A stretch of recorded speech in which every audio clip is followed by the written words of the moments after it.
Hi, I'm Steve Bird, and welcome to what I hope will be an ongoing series of presentations about our wines.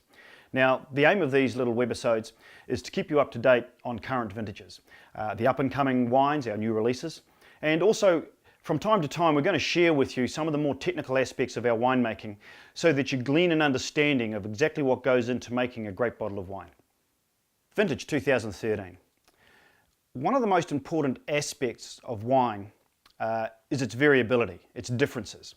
And over time, as consumers, we've learned to understand, and in fact, we've learned to celebrate the variations and the differences between vintages, between regions, between vineyards, between varieties, and also between winemakers. So, 2013, what were the differences? Well, pretty simply, biggest single vintage in the history of New Zealand. 345,000 tonnes of fruit crushed. It was an absolute pearler. The dominant region, Marlborough. Almost 75% of the country's production has come from Marlborough this year. Marlborough produced 3 times more fruit than the rest of the country's growing regions all put together. The dominant grape variety, Sauvignon Blanc, a clear leader at number 1. 68% of the country's production is Sauvignon Blanc for 2013. A long way back, coming in second, Pinot Noir. Important that Pinot Noir is growing and becoming an increasingly more popular variety. Pinot Noir came in at 9.1%. Third was Chardonnay, just over 8%. And fourth, Pinot Gris, about 6.5%. The two big movers for 2013 were Pinot Gris, an increase of 44% production from over 2012, and Pinot Noir, up 36% on 2012. Quantity is one thing, but most important is the quality. New Zealand's reputation internationally is not built on the amount of wine we produce, but the quality of wine that we produce. So how did 13 shape up? Well, by all accounts, not most, but by all accounts, it ranges between excellent and absolutely outstanding. And that's a very fine and rare thing indeed. Not often do we get a vintage where every region in the country is reporting fantastic quality.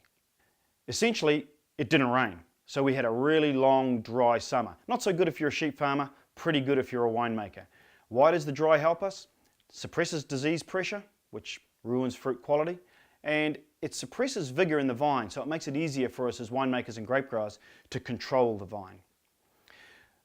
The second most important factor is we had really high sunshine hours. And we need sunshine hours for photosynthesis in the vine, so we get good sugar accumulation, good vine health.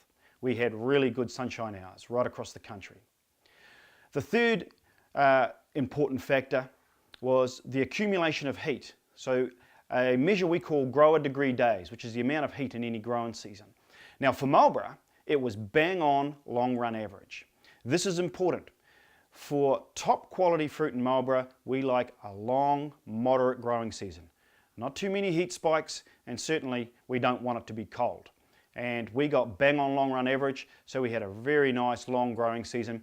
That gives the winemakers plenty of time to make decisions about when we're going to harvest, and it helps us retain some of the bright acidity that we expect from our Marlborough fruit, whether it be Sauvignon Blanc, Pinot Noir or Pinot Gris, and it helps develop, in particularly, those unique flavours that we get from Marlborough Sauvignon Blanc and those flavours that we have become world renowned for.